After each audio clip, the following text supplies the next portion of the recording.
Hey folks, walk with me. Well, we're walking with the new dog today, so it'll be a bit of walk with me, a bit of stand with me, and a bit of getting untwirled around the leash with me.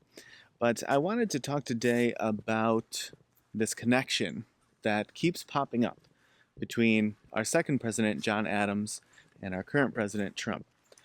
I previously connected the two in a video on Inauguration Day. I put out a video and talked about how folks had been all up in arms because Biden was going to Trump's inauguration. And, there was this talking point out there that, like, Trump's the first person in American history who'd never attended his successor's inauguration, which just isn't true. Trump was the fourth time it happened. The first time it happened was with the second president, John Adams. He lost to Thomas Jefferson. And those two had such a poor relationship that Adams left town that morning and did not go. In any case, there's more than that for sure. So you've probably heard Trump talking about this Alien and Sedition Act of 1798. Well, that got put in place under John Adams. And we don't know exactly yet how Trump's going to use it, but we can take a look at how Adams used it to maybe it gives some insight, some inkling. The Alien Acts he largely used to curtail immigration. He used it to get rid of folks who were in the country who he did not want in the country. And, there's a lot of ways in which one can legally be in a country where they are not a citizen, a lot of ways. But this opened the door for him to be like, nope, boot ya. And so that's to an extent how he used it. There's obviously a lot more details here, but you could look up more details if you're super curious. The Sedition Acts portion of it is where things got really dicey for him. This became wildly unpopular because the way that he used the Seditions Act, or part of the way, the most unpopular way, was he used it to jail a bunch of journalists and like modern day political pundits, like their equivalents, essentially like Jeffersonian journalists. And basically what that sort of section of the Seditions Act said was that if you put out false, scandalous, or I can't remember the third term, it starts with an M, but in any case, malicious.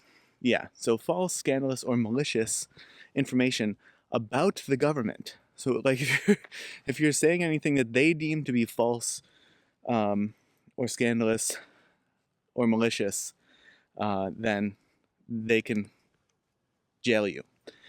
This was some 10 years after they had just ratified the damn Constitution that has the First Amendment in it, freedom of the press, being part of that amendment. And so, 10 years later, he's passing, as part of this Alien Sedition Act, the seditions portion of the act, and using it to jail journalists that are writing very unfavorable things about him because they are supportive of Jefferson. And so also this like nonsense about like press and whatever being largely like nonpartisan previously is largely untrue. You can probably find a few spots here and there, but in any case, he did that with it, and people were not cool with it. They were like, this is no good. Right? Again, this was 10 years after they had ratified the Constitution. And so it just was not okay. He ended up losing the election to Jefferson, and that really tarnished his legacy, him jailing these folks. And the third thing that comes to mind, I'll just keep it at 3 for this video, is he had the Judiciary Act of 1801. And this was where John Marshall, who you might have heard of from the Supreme Court, how he got there. Essentially what Adams did, this Judiciary Act of 1801, is in his waning weeks and months, right? Just as he was going out the door, they put this through, and they appointed a bunch of additional federal judges in order to sort of position the court to be more to his liking, right? So he put in justices that he thought would uphold things that he wanted them to uphold. So, obvious parallels there with the Alien Acts portion. Sedition Acts portion, again, this is where Adams got in real hot water. Would that be the case if Trump were to, just go after, like he seemingly wants to, PBS, NPR, probably a lot others, right? Would there really be a pushback in large part? I don't know. But that's where it ultimately went for Adams. So that's something to really look out for. And then this judiciary thing is already really apparent, right? He's very intent on keeping the Supreme Court on his side and packing the federal judiciary system with judges that he thinks would be favorable to him, and would rule in ways in which he would want them to. So a little bit of a strong crossovers showing light here with John Adams. I know I previously did one with, it doesn't matter, but I previously put out some additional videos comparing him to Herbert Hoover.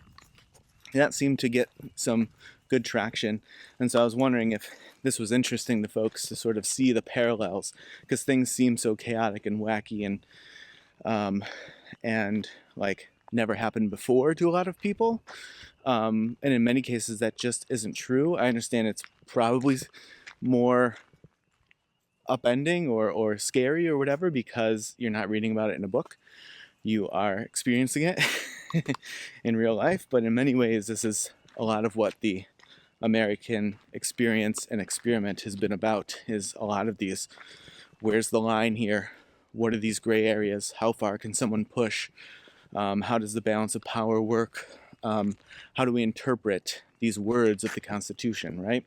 And that there's going to be a lot of testing of that in the coming years. So I thought I'd put this out there, and yeah, we can definitely do more if, like I said, this is sort of like an interesting topic to folks. There's more parallels that could be drawn, even just between atoms.